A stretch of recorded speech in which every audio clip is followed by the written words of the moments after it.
Nous sommes allés en Suisse, dans un laboratoire équipé de microscopes de dernière génération. Aux commandes, un pharmacien clinicien qui a travaillé pour l'un des plus grands laboratoires pharmaceutiques. Il avait en charge les essais cliniques de médicaments. Sous son microscope, le scientifique, après quelques secondes d'examen, a du mal à contenir son émotion. C'est fou, c'est quand même hallucinant. Mon Dieu, regardez-moi ça, c'est incroyable. On n'a jamais vu quelque chose de pareil. Quel est ce cristal? Qu'est-ce que ça fait dans un vaccin?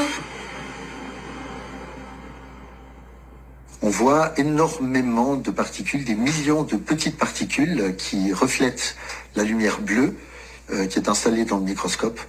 Et on voit qu'elles bougent, il y a comme des mouvements browniens, elles sont, on peut dire, vivantes. Et vous voyez aussi des organisations. On voit ici par exemple quelque chose qui est de l'ordre d'arrangement linéaire. On commence à voir aussi des structures en anneaux. Qu'est-ce qui fait qu'une telle organisation se fait et quelles sont les raisons qui sont derrière? C'est-à-dire que je peux bien imaginer que ce n'est pas par hasard que toutes ces structures se mettent en place. Vous commencez à observer ces alignements qui deviennent de plus en plus conséquents, comme s'il y avait en quelque sorte une force directrice qui les organisait et qui faisait en sorte qu'ils se structurent de plus en plus au fur et à mesure du temps qui passe. Et ça, c'est quelque chose qui nous a beaucoup impressionnés. Le même échantillon, donc une goutte du vaccin Moderna qu'on a prélevé.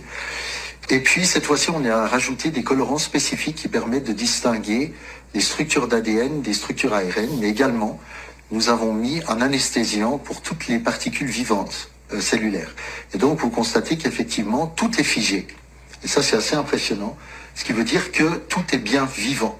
Donc il y a bien du vivant qui est introduit dans ces fioles, ce qui explique peut-être pourquoi il y avait originellement des recommandations de les conserver à très basse température, recommandations qui semblent avoir disparu maintenant. On peut se demander pourquoi, mais quoi qu'il en soit, on peut voir vraiment, là j'ai fait un prisme, j'ai mis un prisme pour pouvoir observer en direct comment les choses se passent. Et là, on voit des couleurs rouges. Je ne sais pas si elles sont visibles à l'écran.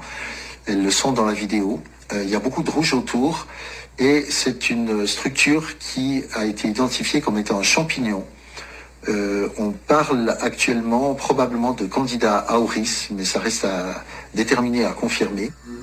Ce beau champignon affecterait la circulation sanguine, le système nerveux et divers organes internes. Nous voilà bien. Ces champignons de couleur rouge très caractéristiques étaient présents même à l'intérieur des vaccins avant même qu'on ait ouvert la fiole. Donc c'est tout à fait intéressant de constater leur présence et de se demander si vraiment leur présence va aider à la réaction immunitaire ou si au contraire ça va la perturber dans un sens négatif. Je serais très intéressé d'avoir l'avis des industriels. Voilà, là on en trouve un particulièrement significatif. Vous voyez, c'est une grosse structure rouge comme ça. On en trouve une autre, plus petite ici. Donc, voilà, ça nous interpelle.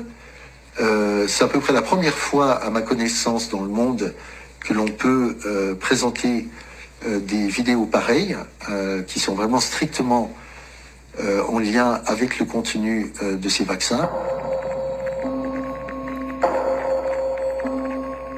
Et voilà ce que nous avons observé. Des structures de plus en plus organisées, de plus en plus de cercles, de ronds ou d'anneaux dont on avait déjà commencé à voir les ébauches lors de la première vidéo. Alors, on va observer quelque chose qui est tout à fait intéressant, qui ne manque pas de nous étonner non plus, et c'est ces structures rectangulaires qu'on voit ici.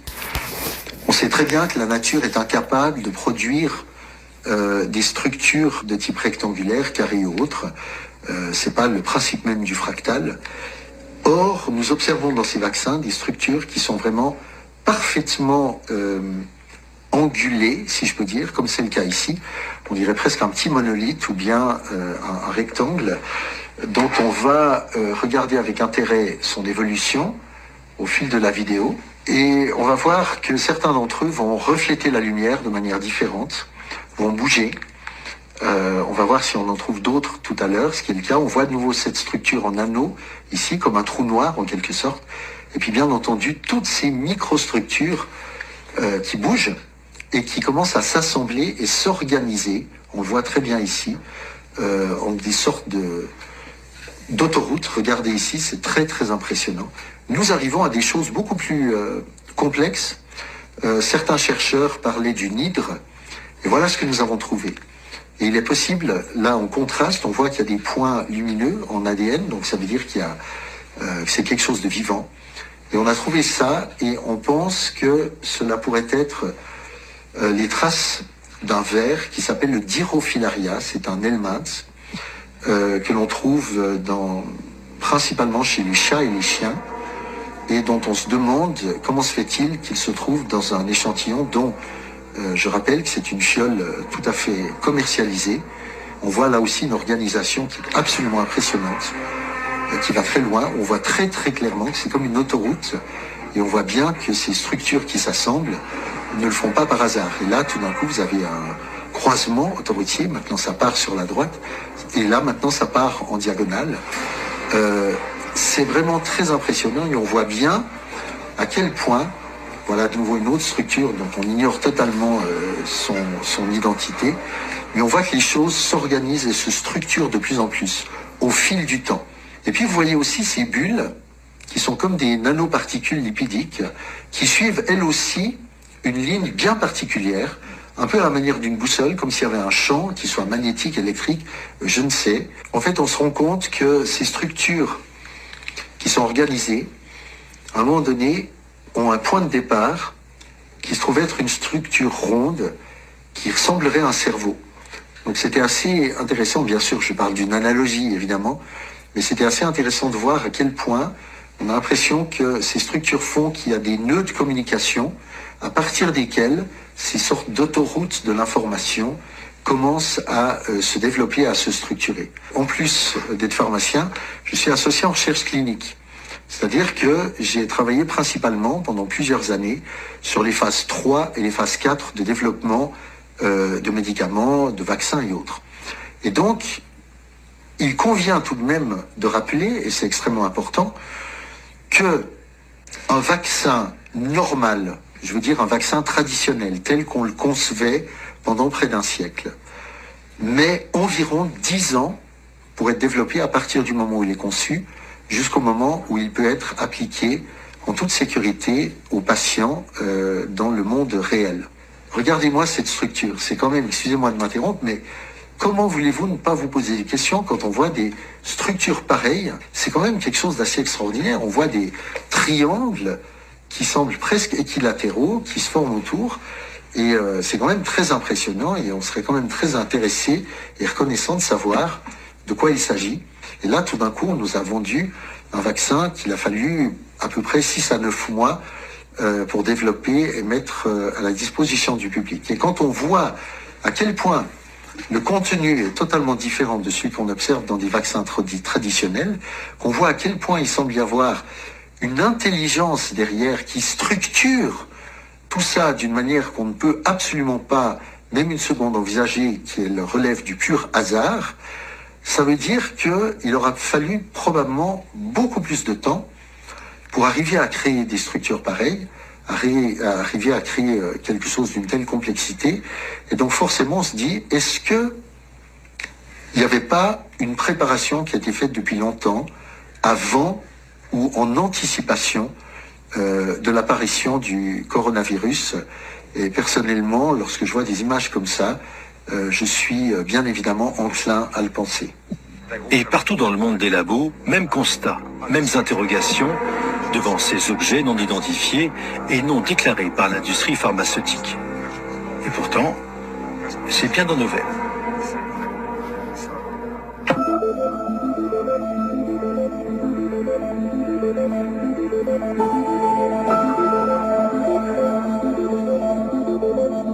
Ce que je voudrais, c'est que vous puissiez mémoriser à quoi ces constituants ressemblent. Vous voyez que vous avez probablement des sortes de...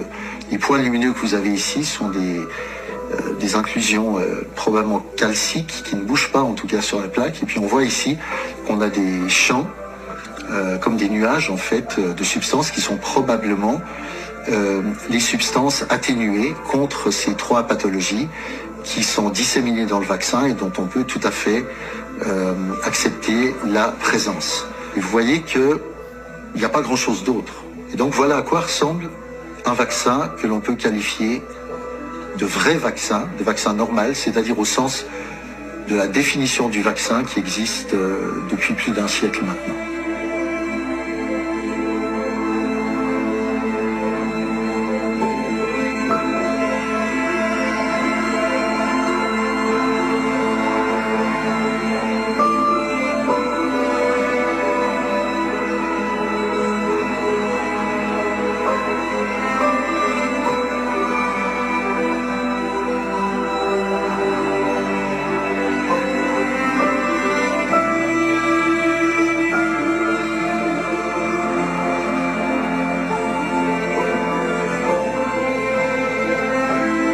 Quelles sont ces forces vivantes qui s'organisent dans nos corps sous couvert de vaccins? Pourquoi ces structures forment-elles de véritables réseaux de communication, comme pour répondre à une intelligence dont on ignore tout? Qui va activer ces réseaux? De quelle manière? Et dans quel objectif? Regardez la longueur de cette structure qui va jusqu'à un second cerveau ici et qui rencontre maintenant un croisement et qui va partir à gauche et vers à droite également. Et on voit que ça va très loin et tout d'un coup ça croise d'autres structures extrêmement organisées. Le corps humain transformé en émetteur-récepteur, comme une antenne connectée à une autre antenne. Très très grosse structure, rouge, qui fait plusieurs dizaines de microns, dont à l'intérieur, il semblerait qu'il y ait un système biologique qui soit en train de se former, qui croît à l'extérieur, qui sort du champignon, comme une flagelle en quelque sorte, si vous voulez. Et on voit très très clairement que vous avez comme une plante qui grandit, vous avez les racines qui se trouvent ici, puis tout d'un coup la tige qui commence à sortir du champignon et à grandir. Donc c'est tout à fait possible que ce soit une extension de cette levure Candida auris qui commence à aller, comment est-ce que je pourrais dire, envahir l'espace extérieur. Mais c'est tout de même surprenant de voir des structures pareilles. Regardez ça. Et là, vous voyez une couleur rouge à l'intérieur qui démontre bien, voilà, et du vert, que c'est une structure vivante qui mêle de l'ADN et de l'ARN. La structure que vous voyez là est parfaitement triangulaire et que ce type de structure ne peut pas exister sous cette forme et de manière aussi parfaite dans la nature. Ces images et le silence des autorités scientifiques ouvrent la voie à la pire des science-fictions. D'autant que l'inquiétude de scientifiques reconnus rejoint celle des vaccinés et non vaccinés. Deviendrons-nous demain un logiciel prêt à être activé ou désactivé selon les lois des fabricants? Qui est derrière ce braquage universel d'une humanité à qui on vole son identité?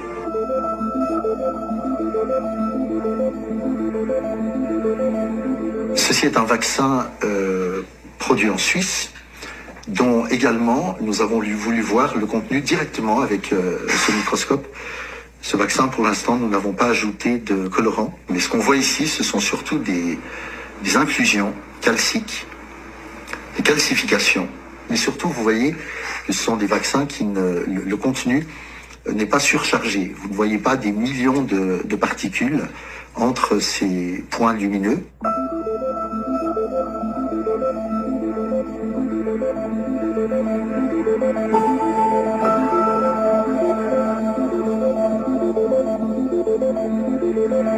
Alors on a ici une structure qu'on a observée maintes et maintes fois, qui est extrêmement intéressante, une sorte de frontière déterminée par des perles.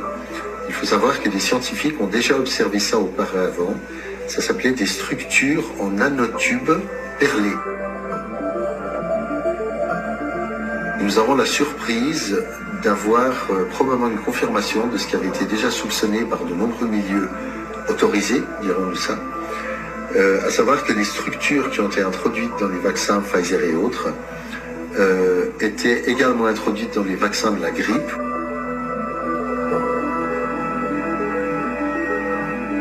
Ça, c'est une œuvre d'art, quoi. C'est absolument magnifique. Là, on est vraiment des explorateurs d'un nouveau monde. Mais un nouveau monde qui glace le sang devant autant d'inconnus. Sur les réseaux sociaux, les dégâts des effets secondaires ont poussé des médecins à faire leurs propres recherches sur ces substances expérimentales qui sont allées jusqu'à changer en 2022 la définition du mot vaccin. Sous le microscope de ce médecin réanimateur, le prétendu vaccin Janssen. Enfin, juste son excipient, censé être une substance neutre pour faciliter l'absorption du vaccin. Parce que vous allez voir, on l'a observé dans plusieurs flacons différents. Ce phénomène est reproductible. Il est reproductible sur chaque vaccin, sur plusieurs vaccins. C'est quoi ce délire? Qu'est-ce que c'est que ce truc? Et ça, c'est que l'excipient, ça. Ça, c'est que l'excipient. Oh là là. Laurent, tu as vu clairement se former cette chose-là en direct sous tes yeux, dans ton Sous les microscope. yeux, et à plusieurs reprises, et avec plusieurs vaccins. Je n'aurais pas cru si je ne l'avais pas vu. Oui, alors c'est pour ça aussi qu'on nous dit complotiste, parce que c'est quelque chose qui dépasse tellement L'entendement, tout ce que je pouvais imaginer. Ouais, et il y a d'autres médecins qui ont fait comme ça des études sur des lames et qui ont vu des trucs encore plus bizarres. Alors là, on a hein. changé de vaccin. Là, c'est Pfizer, et ça ne concerne toujours pas l'ARN. C'est toujours l'excipient. Ah, donc l'excipient, c'est ce qui mélange les produits, en Voilà. gros. C'est ce qui va lier le tout, hein, si les gens ne savent pas. Donc c'est censé être le plus neutre possible, hein, entre guillemets. Alors là encore, j'ai aucune explication pour ça. Là, je demande des explications. J'aimerais que, vu que le phénomène est parfaitement reproductible, j'aimerais que les concepteurs nous donnent des explications. Comment peut-on voir ça dans l'excipient des vaccins et qu'est-ce que c'est? Alors, j'ai demandé à beaucoup de gens très compétents leur avis. Personne n'a pu me donner un élément de réponse. Mais on a plus l'impression que c'est peut-être un phénomène micro-tubulaire qui pourrait peut-être être soumis à une influence magnétique.